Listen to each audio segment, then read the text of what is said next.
Tracy Hugelmeyer here from VintagepreneurUniversity.com, where I help vintage sellers start, grow, and scale their business on Etsy. I also own my own vintage business, Rustic Guide, that I've had on Etsy since 2013. And today I'm so super excited to bring you another episode of Friday Feedback, where every Friday I get the opportunity to review another Etsy vintage shop of one of our awesome Etsy junkies. And if you are wondering how you can get your own free review, you just need to become an Etsy junkie, and I tell you all about how to do it in the notes below, so make sure you check that out. I'd love to review your shop as well. A quick disclaimer, whenever you are making changes to your own shop, make sure you do so very strategically. You never want to go in and change everything at once. You want to keep an eye on your changes so you can see what's working and what's not working. So just be very careful about how you proceed with making changes. That said, I'm super excited to introduce you to Linda at Crazy Creek Vintage, our volunteer for today, and she has a brand new shop on Etsy, so I'm excited to give her some tips for her new shop.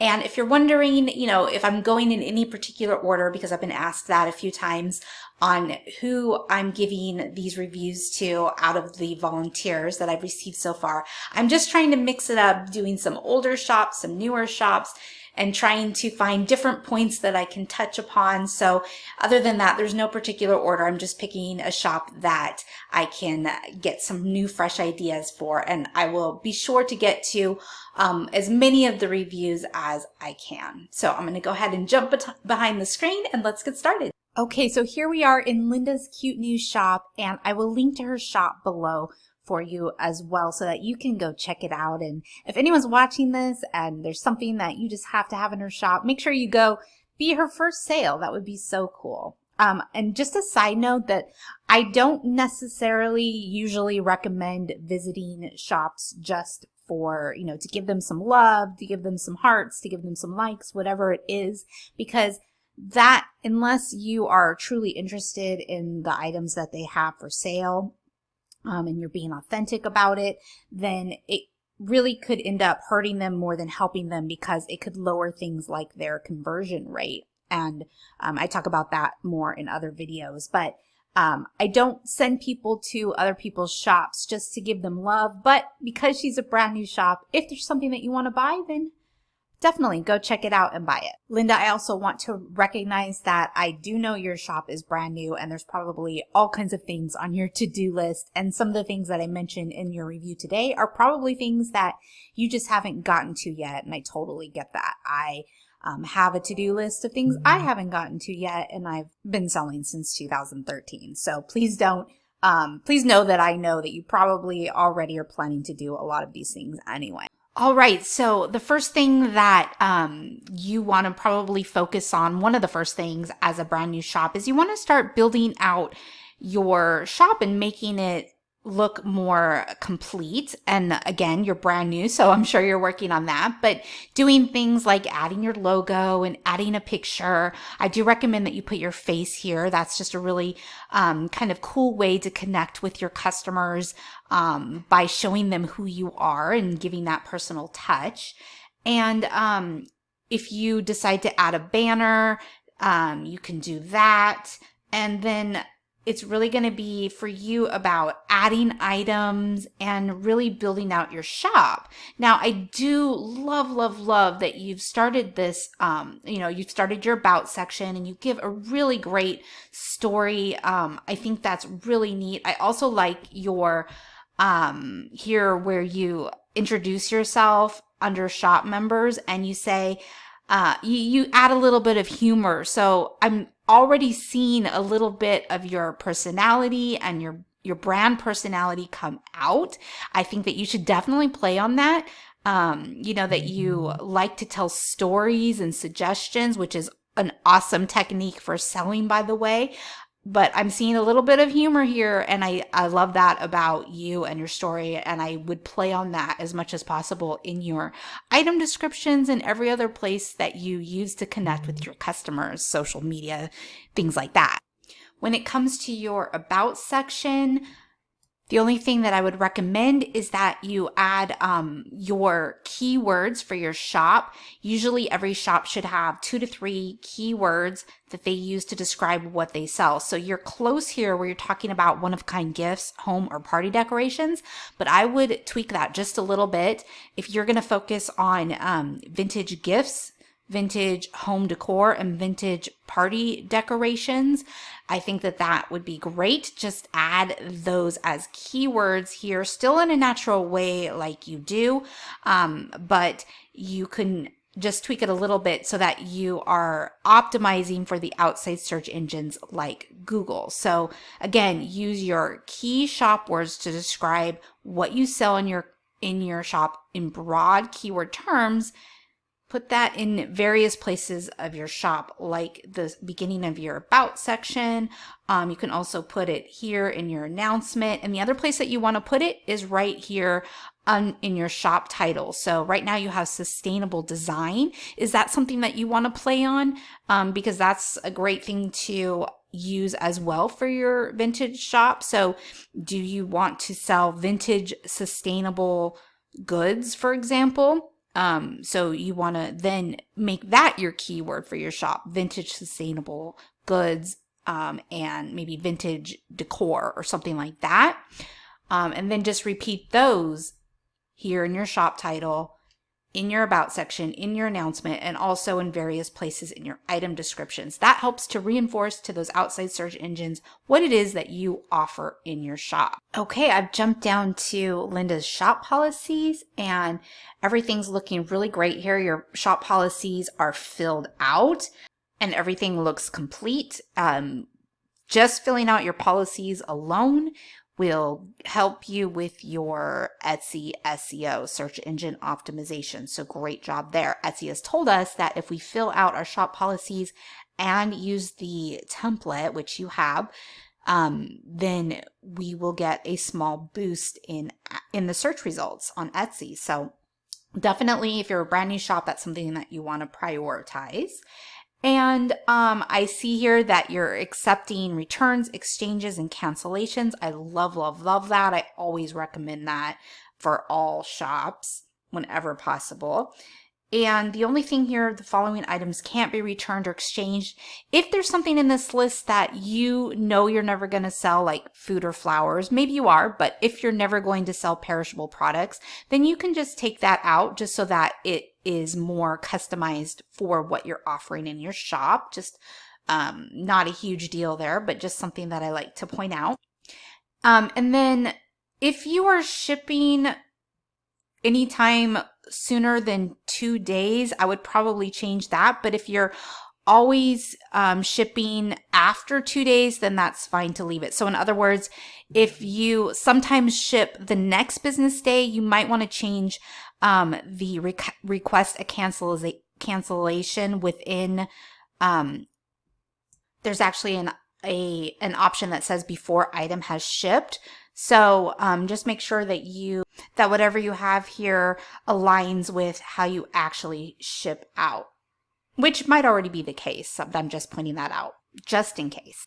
And then not as urgent or important, but as you start to get questions, frequently asked questions, I do recommend adding those FAQs primarily because it's a little more space for you to add some of your copy and tone and branding and bring more of your personality so you can put some more of your humor there. And at the same time, you are, answering your customers' questions and anticipating their needs, which will help how your conversion rate and how you sell your items. Okay, so on to your pictures. So first of all, I want to say that product photography is a super hard skill for everybody. It was really hard for me when I first started, and it's something that I still work on, and I don't claim to have the best photos ever, but my photos are a lot better because, from when I started, because of what I've learned. And so one of the very first things that I learned is shooting outside, even though it feels like a good thing to do because you're getting, all that light, it actually can detract from your photo in the long run. So I don't recommend shooting outdoor. Instead, you should be trying to shoot indoors and using the natural light that comes in from outside, through a window or an open door or whatever you need to do. But that's always a better choice than shooting outside. Now, looking at this vintage lunchbox, super cute. And the view there is beautiful, but what's happening, there's a couple things happening here. First of all, the background is actually taking away from your item because it's so beautiful, right? I mean, your eye goes to the view back there rather than what you're trying to sell. And the other thing is, the props, while I think props are a really good thing, usually less is more when it comes to props. So I love that you're showing that it can be used for a picnic caddy, but I think you can achieve that same goal with using a little bit less props here. And I wanted to, and the other thing is, because of the way the lighting is, you almost have a dark, your item's actually too dark, so you're not showcasing the item as well as you could be. So my tips for you are to shoot indoors and to bring the, moving forward. I'm not saying you need to go back and redo all your photography or anything like that. This is something that you're going to develop over time. But try shooting indoors and see how that works for you. And also lessen your props just a little bit so that the focus is more on what you have for sale. I wanted to show you a vintage lunchbox that is similar to yours and is shot in a way that I think shows the item a little bit more in a search, because that's really what you're aiming for. You want to showcase your item in the best way that you can, but it can't be too busy that somebody won't even look at it. And it has to be very clear what that item is, because somebody is, their brain is all over the place when they're going through search. So you want to make it as easy as possible for them to see what it is that you're selling. So let me show you an example. Okay, so this is a search that I did for vintage lunch boxes, and I'm actually quite a few pages in here. I'm on page 10, I believe. And everybody's search results are going to be different, but these were my search results. And just to play a little game, if you're watching this, what lunchbox, if any, in this view sticks out to you? Just give you a moment to kind of look around and see if it sticks out to you. Okay, now I'm going to tell you which one sticks out to me the most. It's this one right here, this lunchbox, and I'm going to kind of talk you through why. What is it about this photo that I think is a good front photo? Well, first of all, you can clearly see when you first glance on it that this is a lunchbox. Yes, there are props, but they're not taking away from the lunchbox. They're actually very well placed and also lit, and the colors that are chosen here, it all goes together very perfectly so that you can clearly see, even though there are props and there's kind of a lot going on in this photo. It all works together so well that the lunchbox is what pops out at you. And I think that, that's a really smart choice for a front photo, just to kind of give you an idea. Now, can you add props in the lunchbox like you were doing to show it being used, for the different purposes? Yes, absolutely. Just do it in a, like I said, a less is more kind of way. And I think that the photo that you have as your first photo for that lunchbox, let's go back and look at that. I think it still would be really good to use as one of your additional photos, but just not as the first photo, if that makes sense. So your first photo is the photo that needs to capture the attention of somebody in a busy search so that they'll click on it. And that is its sole purpose, is to get that person to click, okay? So, again, I like this photo. It's not a bad photo. It's a beautiful view. However, it's just not the right choice for your front photo, in my opinion. I would recommend doing something more simple and that you can easily tell what the item is for sale, kind of like what I showed you in that other photo that we looked at. Taking a look at this item a little bit more so we can go in depth on this listing. So you included other photos here that clearly show, the different angles of your lunchbox, which is really good. And you showed the inside, which is awesome. Because we have up to 10 photos, I would recommend even adding some more, get some close-ups of the sides and underneath, the little latches, whatever you want to hone in on and show. Since you have 10 photos, usually when you have your camera out and you're doing this, it's really easy just to snap a few more photos. So there's no reason to not do that. And since Etsy gives us 10 photo spaces, it's always a good idea to try and use the real estate that Etsy gives us. Now, if you run out of space and you don't have 10 photos, then some other ideas of what you can put there are, something that ties in your brand. It could be your logo. It could be something talking about your latest sale, whatever it is. You can add it with different things. It doesn't have to be your item. Now, before I go any further on reviewing your listing, I want to say that you are doing, awesome so far, and that all of the things that I'm about to say are the same things that every brand new Etsy seller has to learn. We all have to start somewhere, right? So here is just in a nutshell, kind of what I'm seeing in your listing that you can start working on to increase your views, which is working on your search engine optimization specifically. But this is going to be a skill that you develop over time as well. So the first thing is your title here, Vintage Lunchbox is a picnic caddy. So you're describing what it is, and you're also giving it an idea for use, and you're saying it in a natural way written for humans, which are all good things. You do want to, Etsy is recommending that we use 2 to 3 long tail keyword phrases in our title. There is of course some debate over that because there are plenty of very successful shops that don't, use short titles like this. And there also is speculation that the outside search engines like Google prefer like a short title like this. So the main thing to remember here is this is an opportunity to include keywords, and search engines work exclusively using keywords. So I should specify they work exclusively using keywords first.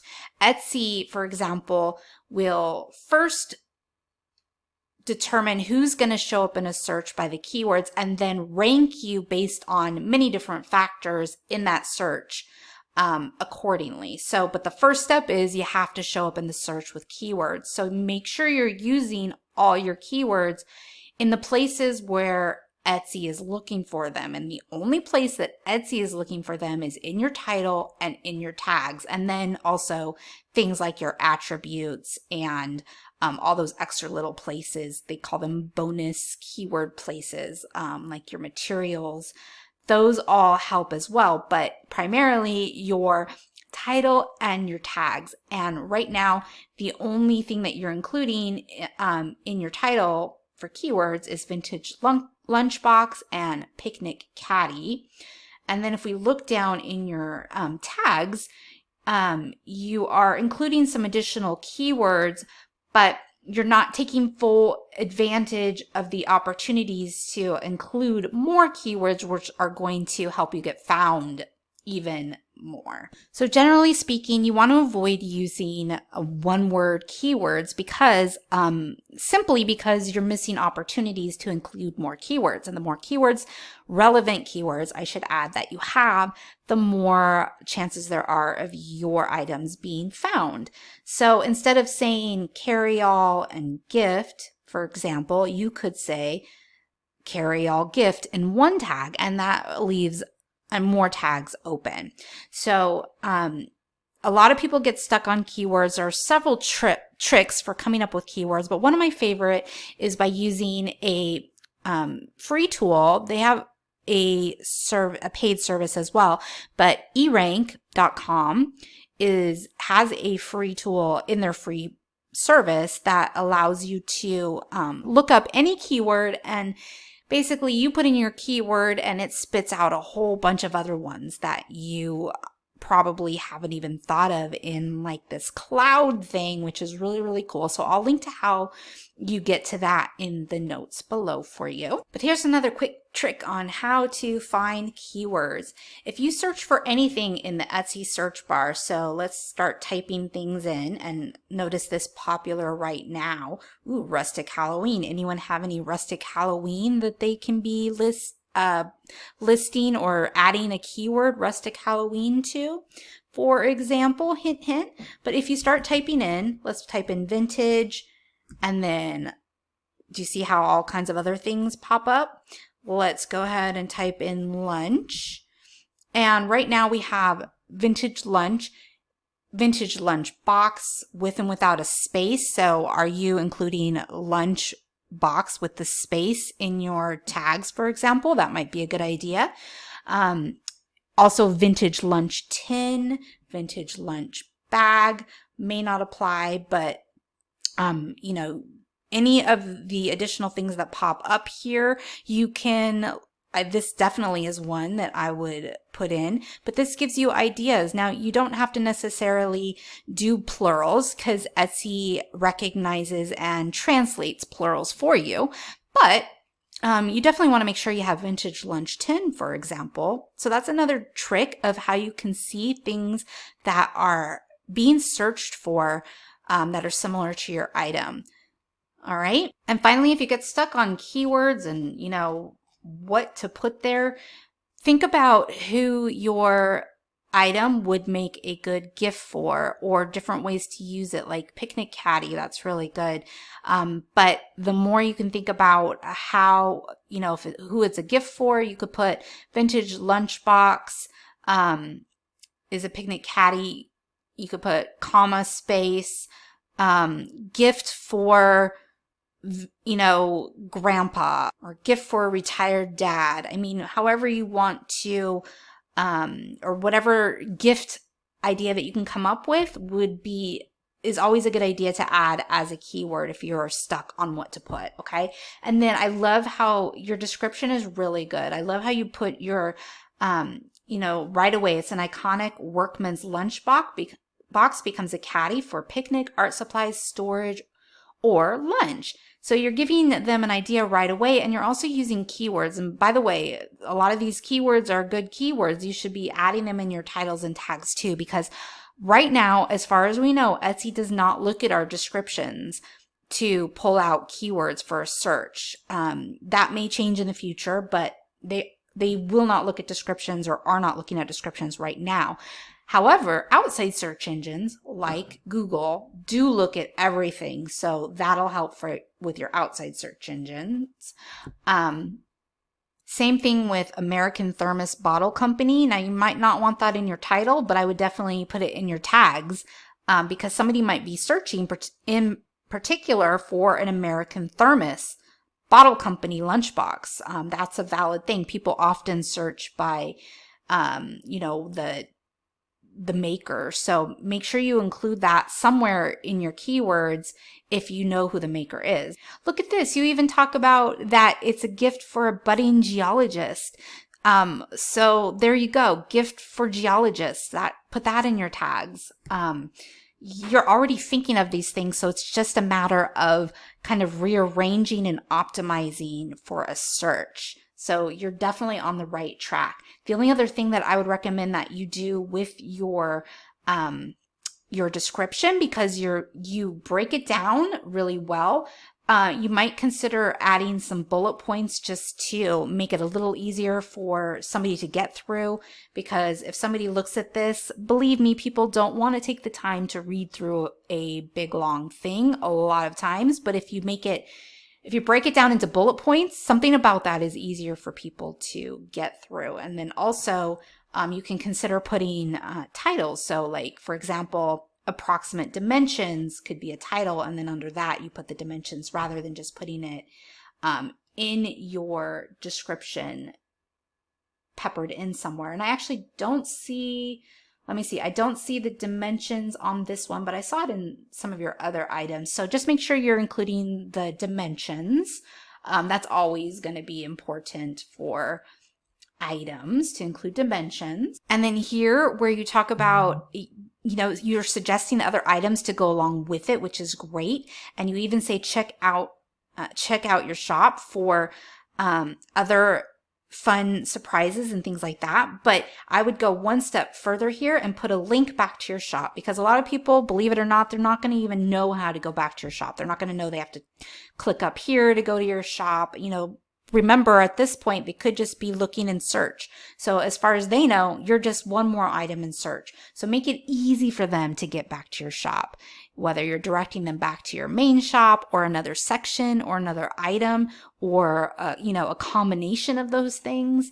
Make it easy for them to stay in your shop. That's always going to be your goal, because you don't want them to just bounce and go look at other things. You want them to stay on your shop for as long as possible. Okay, ready to ship in 3 to 5 business days.